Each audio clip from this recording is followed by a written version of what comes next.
You're watching the best version of you.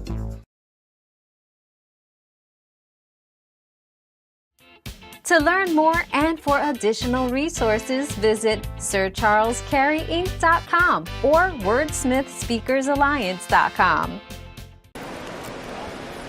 Hey everyone, I'm Sir Charles Carey and I'm back. Welcome to Change the Brain, Conversations Without Limitations. And I have two of my good friends here today, and we're going to talk to you about a topic that you're probably in the midst of the topic because you're watching us.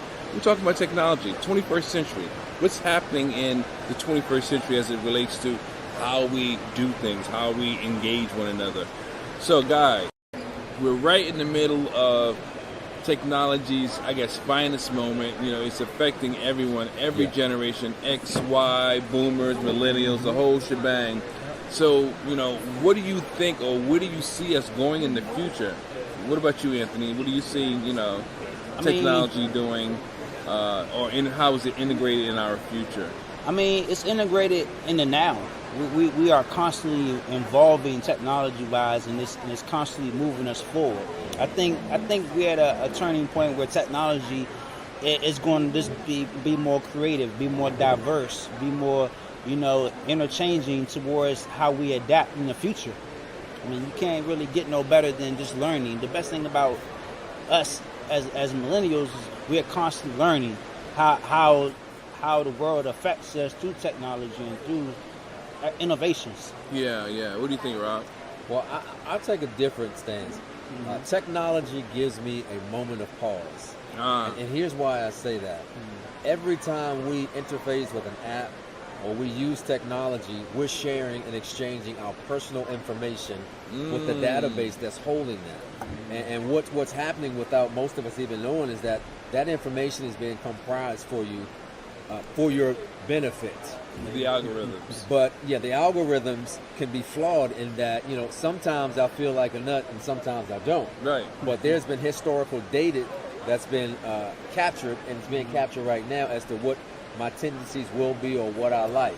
You know, I may like chocolate right now, but, you know, 20 years from now, chocolate may break me out. But based on the data that's been collected, I'm going to have AI or a computer or a robot coming to bring me chocolate every three days because my tendency has shown that I like chocolate. So I think that technology is necessary, but I do think that there needs to be some level of care used when we dive into this whole technology realm. Well, you know, there have been pimps ever since the beginning of dawn, and all algorithms are a new form of pimps, you know.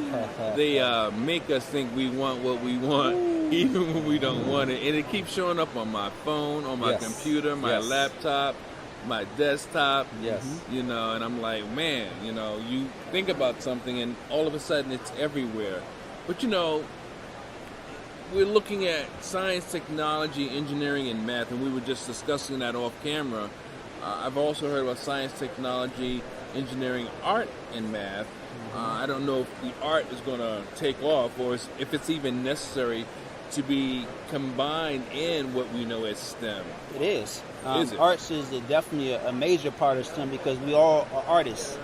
And that was missing from the pieces, the art aspect of it. We are our digital artists, we are our creative artists, right? And that's what our youth really need to strive is that art aspect of the engineering, the science, and the math, because that's how we use our minds to really see that vision. Okay. And STEM is very important because it shows us the scope of a person through the scientific method of how every day we watch basketball, we watch baseball, and we think about, you know, those individuals doing those amazing things. But when you look at the STEM of it, right, you got to figure out the scientific method on how that actually can happen. You know. So Rob, you know, as we look at STEM or STEAM, you know, for instance, and I'm not really sure how this exactly plays a part. For the first time, I believe they're going to legalize gambling in professional sports. Yep. I mean, what is that all about? I mean, does technology play a part in that? Sure it does. It's interesting that we brought that up. But just in there is a place for STEM in sports. You look at a golf swing, Okay. or baseball swing, Yep. the mechanics and how that works. The beauty of STEM, that particular technology can help me to better my swing or to help me as an athlete. Now, when you take it to the gambling realm, Wow. that's certainly an algorithm in and of itself. But Okay.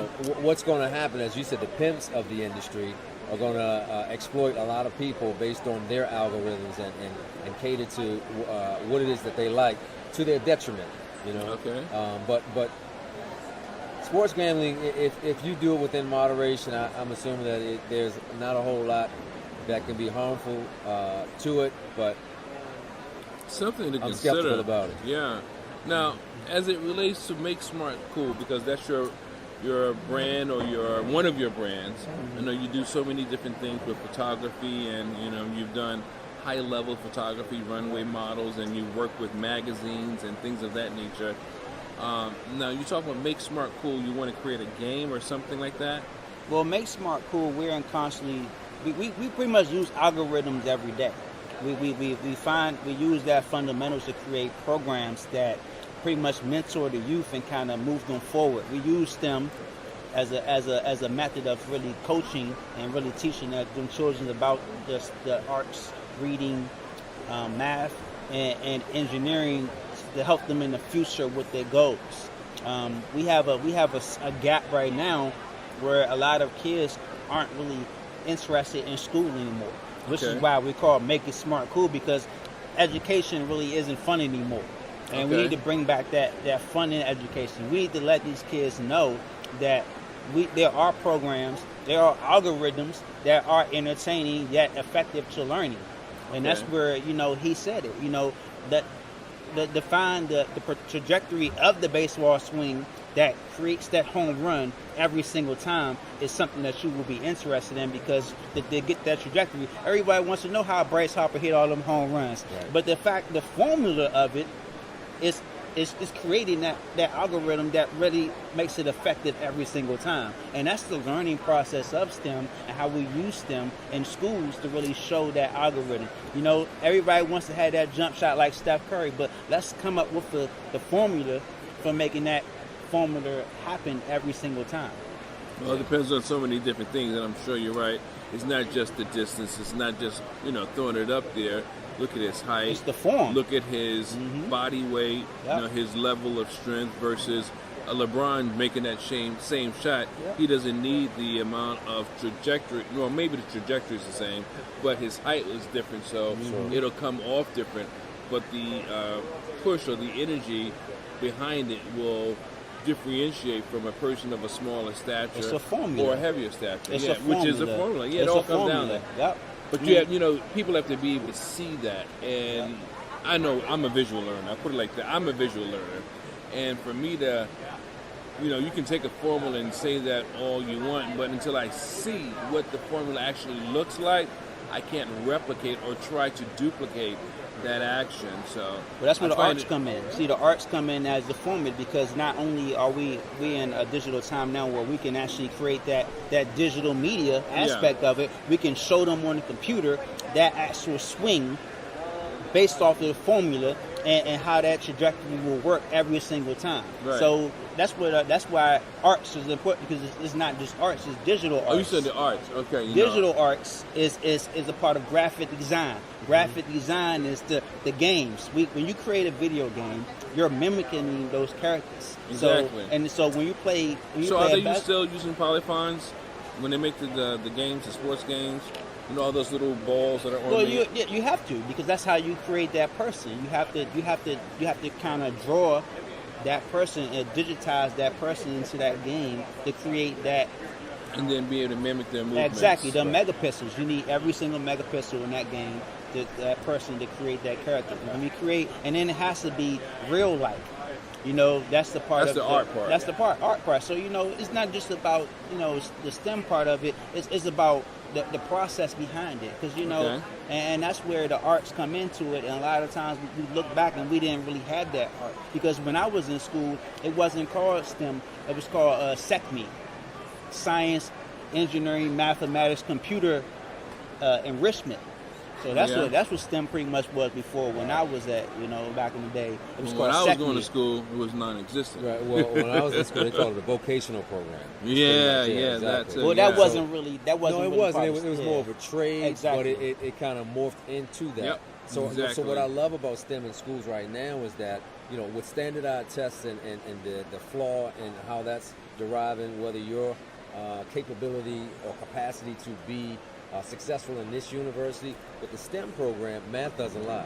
It doesn't matter your Right. ethnicity or your Right, background. right. That's The like the number truth. is the number, right? It is what it is. Engineering helps you to think in a way that you may not learn about in a book. There is a system and a method to get from point A to B. So the engineering piece is crucial. And technology, I mean, that's where we are. So I love that they integrate that in school. I wish that would be more of a focus, for all of our students. It's a shame that we only take a select few and we put them in the school, and so we certainly help some of our youth, but I wish it was more of a focus in all of our schools. But that's the goal. So let me ask you this.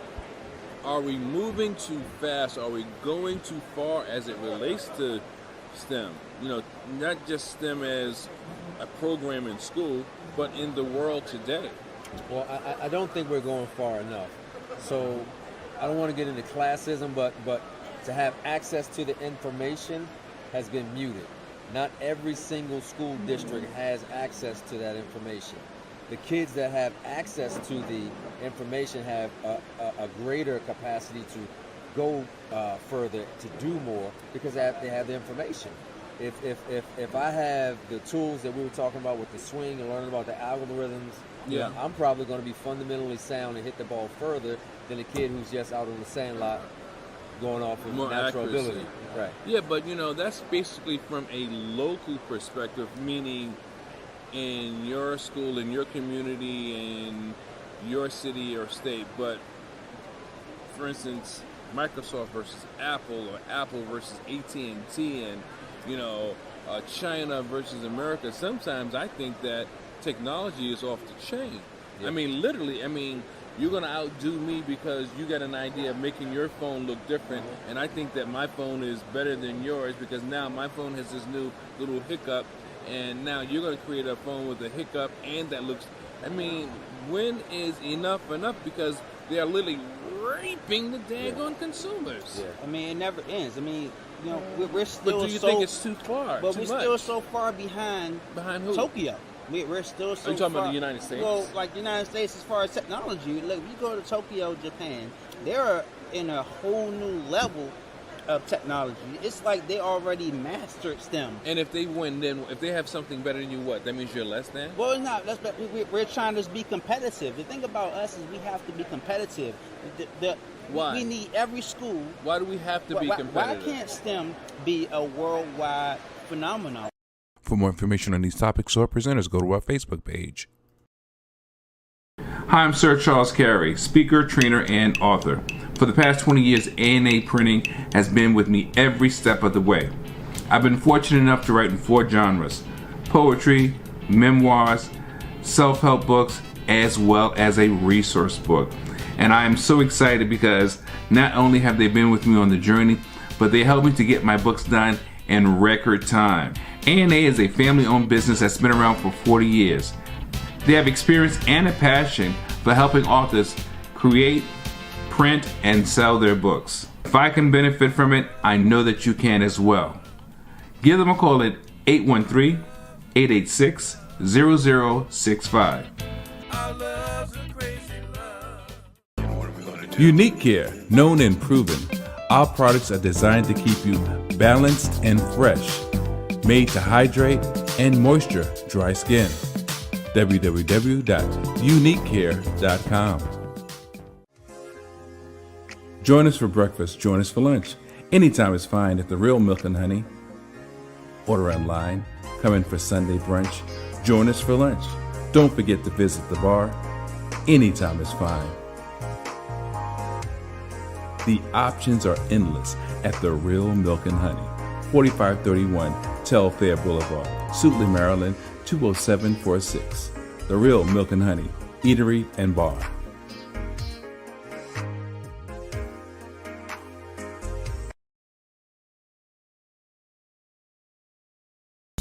You're watching Change the Brain. Why can't STEM be a worldwide phenomenon? Why can't every school have STEM? Like you said, we need that I technology. hear that from a local point, but I'm saying, like, generally speaking, even with, okay, let's take other countries out of it. Within the United States, which really isn't within the United States, because China has interest vested in here, Japan has. Sure, yeah. So other countries have vested interest in here, or we're interested in what other countries do. But the point is, my iPhone 6 works just as well as my iPhone 7. But the technology on the iPhone 7 It's is not that. outdated. It's not that. No, We have to constantly. I totally disagree. Your fact is outdated.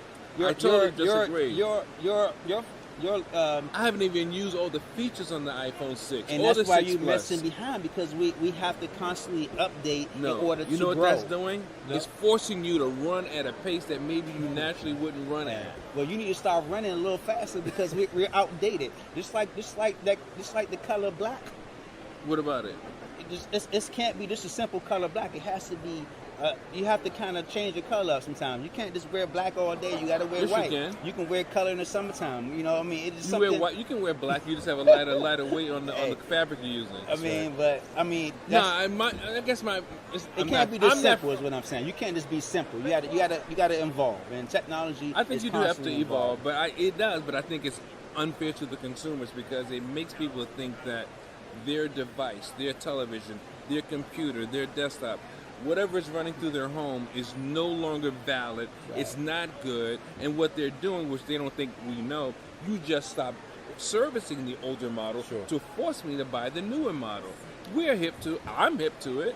Are you? But that's capitalism at its finest. Exactly. So that's more marketing, and where Microsoft and Apple have figured a way to ensure their longevity. Because he was No, like, it's I don't all agree good. with you. I'm like, okay. No, but you know what? Like they say, you can agree to disagree. I just think that we have been programmed ourselves to feel like, oh, that's just the way it is, and we must keep up. Sure. But Can you still use a cassette tape? What would you put a cassette well, tape they won't in now? let me.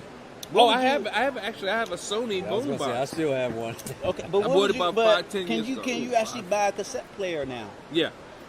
Why? Why would you need a cassette player right now? Okay, because when I was with my band, I had tapes that we rehearsed, and some of those are pristine copies, and I need to transfer those to CD or to MP3. Can you use a record player anymore? Yes. Sure you can. Why would you want to use a record player Because now? they're coming back, actually. But so many kids don't even know what a record player is. I know what you do, so you're not a real millennial. I mean, told you to watch this guy. I saw one, but No, I no, haven't no. used it. Like, I'm not using a record. I'm not putting. You're not putting- you're am not I putting doing? wax on? Like, that's too much work right there to kind of grab Oh, it. I would Wax love on, that. Oh, wax man. on, that's yeah. too much. That- You gotta find. You I gotta don't- find. okay, now, What if you- I want to? What if I want to find that When we start that? educating That one them on part? Yeah, one Oh, part. you gotta learn how to 33. scratch. You gotta- Yeah. 45. No, I need to know What spot does exactly- the beat come, the break come on? I need to know when the beat drop. Put You know your what I'm saying? headphones on and listen, and then you stop it. I need to know when the Yeah, beat yeah, drop. that's right. I need to know With when it, that. I with need it, to know mix when with that it, with beat it. drop. All you gotta do is put the needle on the No. record. He quoted something. He says levels to this. I need to know when it's going to start saying levels. I need to know when. Oh, the you beat want the drop. easy way? You want cheap? Hey, Okay, no I problem. need to know when the level's going to drop. So that's man. what boomers. That's what the millennials are all about. They shortcut. We're civilized. We're simple. All right, We're simple. Let's bring it. Let's reel it in. So earlier we alluded to the fact that you have to have a social media break. You know, I find it really refreshing when I get off of Facebook, even if it's just a day. And I think it would be great for me to be off of social media longer than that. The only main reason that I don't is because I have coaching students and clients, and it may be a false perception, but I believe that there's a feeling like if your coach ain't relevant, if your coach ain't happening, they lose interest and they go somewhere else.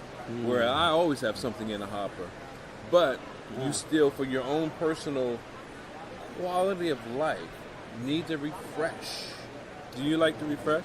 I do. In fact, it's funny you mentioned that. So I got a text last night from a friend of mine, and she said, "Are you okay?" I said, "Yeah, I'm fine." She said, "I haven't seen you post anything in a while." I said, "Well, I'll get back at it in July." So the next question was, "Well, are you married? Did you get married?" No, I just kind of unplugged from social media for a while. I need a sound effect. Exactly. But what you said is so true. I had a young lady tell me Tressa Smallwood, CEO Azarel. Shout out to Tressa. She said numbers matter, right? Activity dictates your relevance. Being relevant expands your audience. As long as your audience you have the attention of your audience, you have a obligation to keep them engaged, and that can be physically taxing, mentally taxing, and you know, it takes a special kind of person to stay ahead of the curve and be able to feed the masses, because we're all looking. We want to be entertained. Did y'all there's hear that that? movie Gladiator? Are you not entertained? It's funny because Did you hear that sound? Well, Hootsuite. Hootsuite. You got to Man. plan it out, man, when you're going to take a vacation. I mean, I challenge my youth. I have a mentoring group on Mondays at the District Heights Library. On Mondays, I gave my kids a challenge. I said, can you go 24 hours without using your phone? They almost had a heart attack. They was like, oh, man, what if the girl You heard what text me? D-Train said, right? But I told him, I said, I want you to take a 24-hour social media break where you just unplug, go home and read a good book. Do you Read a know book. D-Train? No. He said, what would you do without your music? Where would you be without us? Where would they be? That's that generation gap right there, man. I don't even know. I don't even know where to start with that. But that's what they probably are feeling. Hey. You know, like, how can I unplug? Well, see, you can, because I know you that can. text can wait. That text can wait. That movie can wait. That moment can wait. That time can wait. And So you can actually, so and let me reading a ask book you. keeps us smart. Keeps us. Since you challenged them, do you yourself I do. take social I media do. breaks? I read books at night. That's I so read, old school. Reading? Reading Oh my God. is bro, being smart No, is no, cool, no, man. no, Hey, no, being listen smart to is the you. coolest thing that you can be, man. I tell people that all the Look, time. I say, you gotta take a break. You, like he said, you got to unplug for the world. You have to kind of visualize your knowledge is power. And right now, a lot of our powerful people aren't using common sense. That's not true. Knowledge is not power. Applied knowledge is power. If Okay. you don't apply it, it don't mean a daggone thing. That's right. Something Okay. you'll be impressed with, but I did just last night, literally. I took down all the certifications off the wall. I'm just letting y'all know. All the pictures of me hugging coaches and celebrity type people, took them all off the wall. I moved my bookshelf with all of my educational learning, personal and professional developments up right in back of my computer. Now I did that because my education should be first and foremost, and my resources need to be within arm's reach. So now, if I want something that Dr. Jolly said, Tony Robbins, Jim Rohn, Del Toro, I can just reach back and it's right there, whether it's an audio, a DVD, or a book, as well as other colleagues that are producing content that matters. Even your book I got. Yeah, man. Well, I got the Anthony Tillman book. What's I up? mean, from homeless to cool, you know, and That's what I'm saying. And that's what I learned, that, you know, sometimes it takes that time to yourself to really gather the information that you need to move forward, because, you know, we had a guy off camera that taught us so much about the history, and it you kind of look back at that knowledge and think like, wow, what did I even care about that person before he even brought it up? Right. Because that moment matters. And did I even realize the impact of what he was sharing with us? Exactly. Oh, he's You know? dropping. You know, bombs. and it's funny because, you know, when you think about it, our young people, we are in the moment. Yes, We sir. are in the moment. When you text somebody right now, their reaction, you can't even see their reaction. You don't even know. The millennials are making life confusing, because we are really just we don't. Everything is based off of that moment. You text somebody right now, say what, and they looking at you like, what happened? You know, okay, if you wasn't on social media, do people really care about you? That's the question that I asked him. I said, well, I asked you to take that social media break, not just because I want you to take an unplug from the internet. I want you to see the inner circle in your life and see if you're really relevant. Because if you're off social media for that week and you don't have somebody that text you and say, are you okay? That means that your circle needs to be fixed. Yeah, well, at least you know your circle is okay. Yeah. After one day. Yeah. After one day. Just That's imagine great. you was gone Right, for right. that whole week and you took a social media break for a week and somebody didn't text you and say, ask you, are you okay? That's when you really need to realize your goals. So where do you think we're going as a culture, or as a society, moving forward? as far as technology and I'll stuff. certainly say so. When I was at Howard, there was a class that we took. This was before the internet really took off, so IBM was still big. Right? Okay. It's before Microsoft, so I go back a little bit. And one of the assumptions that we came to was that technology would limit and minimize true communication between people to people. And in effect, that's what we're going to lose with the advent. The more technology is relevant in our everyday lives, that person-to-person interaction is going to be minimized. And what do you think? I mean, well, I took a class online on Yale online. It was a class called Educational Technology, and it taught me that the way we use technology has an emphasis on the way we educate ourselves to acknowledge it, and we have to adapt ourselves to constantly creating, moving forward, because if we don't really, we lose that time. Him in the phone, top phone. And that's the problem that we're having right now, and is we're not moving forward because we are creatively thinking that we're behind. Well, what I think is, just as I asked him to hand me my phone, that's a great example and a bad example of how much technology has infiltrated our world, our lives, professionally and personally. And as Rob alluded to, I know for sure that the further we go, the deeper we go, the faster we go into the 21st century and beyond, we will lose those personal relationships, those personal skills. And the reality is, the more you're doing this, the less you're doing that. The harder it is to interview, although I must admit, interviewing will probably change. They're doing phone interviews now. That's not new, but it will probably increase. And then there will probably be Skype interviews for jobs. Skype interviews. Technology has taken us so far beyond, but there's nothing like human touch. Yes, sir. We have to really be able to reach out and touch. Of course, appropriately, this is meant in the best way possible, but we have to face the reality of who we are, whose we are, and where we're going. And with that being said, I want to thank you for checking out another episode of Change the Brain, Conversations Without Limitations.